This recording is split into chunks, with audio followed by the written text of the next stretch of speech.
mga ka K5, resulta ini sang nagkalabilin-bilin dire malapit sa suba o ara suba na nada, are naga-green-green ang tubig, are naga-brown-brown.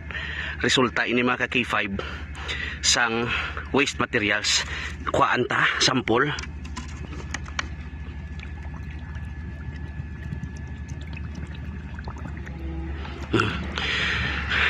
Naga-brown ang tubig.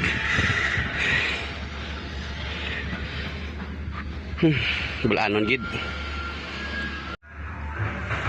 Makita nyo mga ka-K5 oh, ito naga-brown-brown na, naga-impo na siyang waste materials pakadto sa tubig.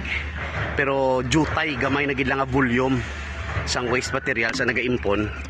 Unlike sang Sabado nga puwerte ka damo kag gintunaan sa pagkalipong sa mga isda, subong jutay na lang kay posible na panglimpyuhan na nila kag nahimuan na sang solusyon or paagi.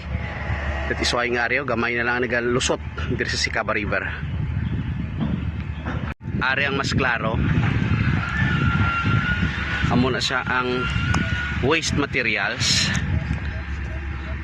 nga nagailig, ari nagabukal-bukal, naga brown-brown.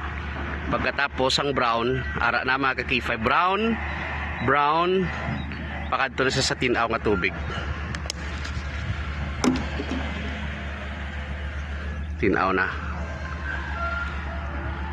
Balik kita dire. Halin sa naga brown-brown, na naga bukal-bukal, pakadto dire.